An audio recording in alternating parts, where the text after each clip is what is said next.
دینی باتوں کو سن رہے ہیں، علماء کرام کو سن رہے ہیں۔ میں چونکہ آپ کا میزبان ہوں اور بحیثیت صدر ایک بات ضرور رکھنا چاہوں گا۔ قرآن کریم کے اندر اللہ تبارک و تعالیٰ نے صاف لفظوں میں وضاحت کر دیا، اکابرین علماء اور مصلحین امت سب کا طرز عمل رہا ہے کہ انہوں نے اپنی طبیعت کو شریعت کے مطابق چلایا، اور آج ہم نے شریعت کو طبیعت کے مطابق چلانے کی کوشش کی، اس لیے یہ سارا بگاڑ آیا، تمام چیزوں کا لبے لباب۔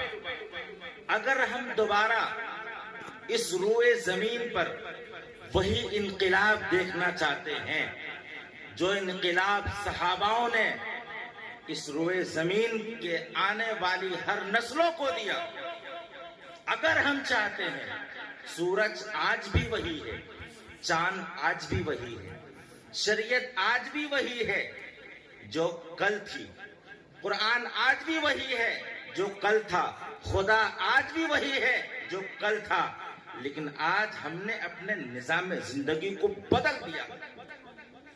صرف 5 منٹ بات کروں گا۔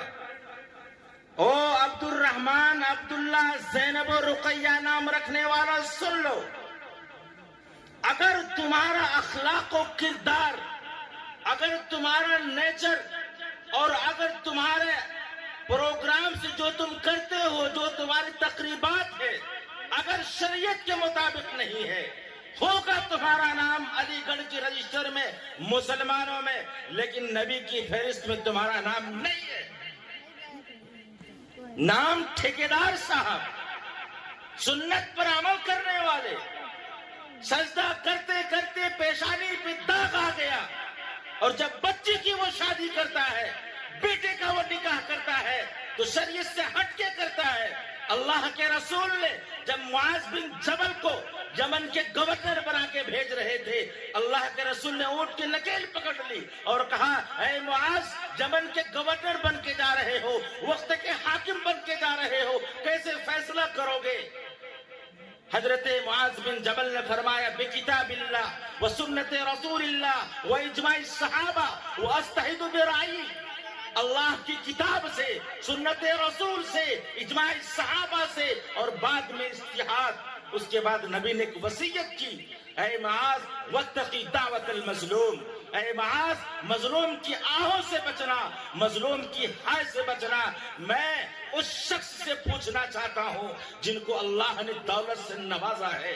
ارے اللہ دولت دے کے آزماتا ہے، اللہ دولت لے کے آزماتا ہے، اللہ عزت دے کے آزماتا ہے، اللہ ذلت دے کے آزماتا ہے۔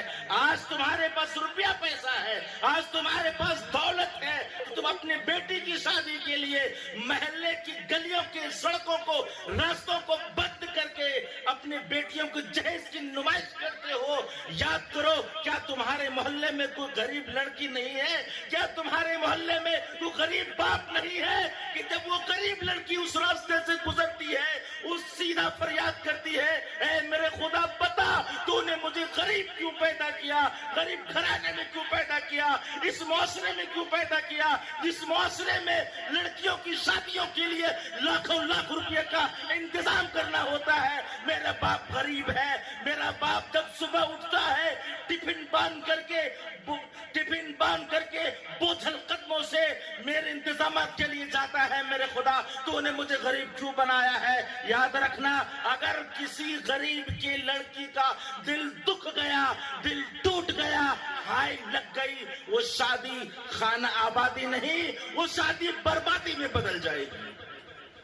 اس لیے کہ ہم نے شریعت کو شریعت کے مطابق نہیں ڈالا، شریعت کو طبیعت کے مطابق بنانے کی کوشش کی ہے۔ آج ہمارا معاشرہ اس سے بہت زیادہ تعفن زدہ ہو چکا ہے۔ بہت ساری باتیں آپ حضرات کے سامنے آئی، لیکن جو اس وقت ایٹ پریزنٹ جو ہمارے سامنے چل رہا ہے، اگر کسی گھر میں لڑکی جوان ہو جائے، قسم خدا کی ماں کی آنکھوں کی نیند اڑ جاتی ہے، باپ بے چین ہو جاتا ہے، آخر کروں تو کروں کیا؟ کوئی ایسا لڑکا نہیں ملتا جو کہ کسی فرمائش کے نکاح کو تیار ہو جائے۔ آج ہمارا معاشرہ کہاں چلا گیا؟ ہم نبی کی سنت کے مر مٹنے والے ہیں۔ ہمارا نام زینب و رقیہ ہے، ہمارا نام عبد الجبار ہے، اور ہمارا کام غیروں سے زیادہ ہٹ کر کے ہے۔ اور جہیز کی نمائش کرنے والوں سن لو، اگر وقتی طور پر تمہیں خوشی دکھ رہی ہے، لیکن یاد رکھنا اسی شادی میں چند مہینے کے بعد بربادی آنی شروع ہو جاتی ہے، اس لیے کہ اس جہیز کی نمائش سے کسی غریب بچی کا دل ٹوٹا ہے۔ محلے کے راستوں کو بند کر دیتے ہیں، آنے جانے والوں کو تکلیفیں ہوتی ہیں۔ میرے دوستو، آج ہمارا معاشرہ کہاں چلا گیا؟ ہم کہاں زندگی گزار رہے ہیں؟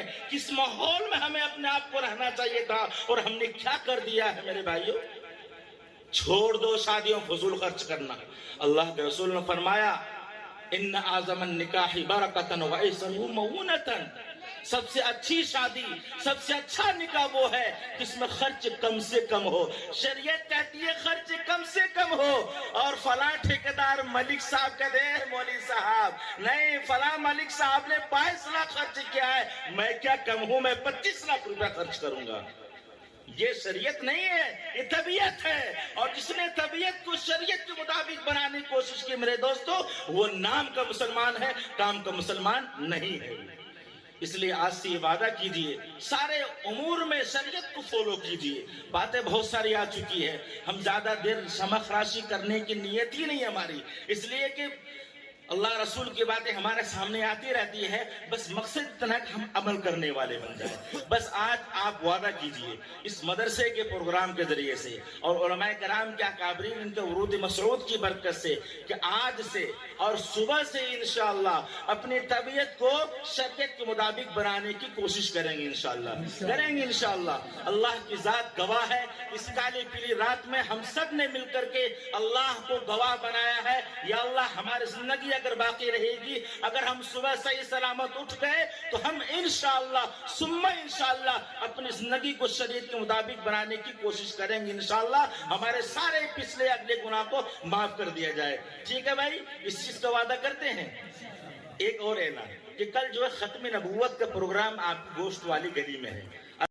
ماں کی گوشت سے لے کے قبر تک جب یہ مدرسہ پیدا کرتا ہے، اور مجھے معاف کیا جائے، مجھے کہنے دیا جائے، جب حشر کا میدان ہوگا، جب آخری حشر کا میدان ہوگا، سب کا فیصلہ ہو چکا ہوگا، جنتی کو جنت مل چکا ہوگا، تب خدا کہے گا اب کوئی خواہش باقی ہے؟ تو جنتی کہیں گے جنت تو مل گیا، اب مجھے کیا خواہش ہے؟ اللہ کہیں گے جاؤ اپنے وقت کے علماء سے پوچھ کر کے آؤ، اب تمہیں کیا چاہیے؟ تو مولوی کی ضرورت تو ہمیشہ پڑے گی، مولوی سے پلہ جھاڑو گے بات نہیں بنے گی۔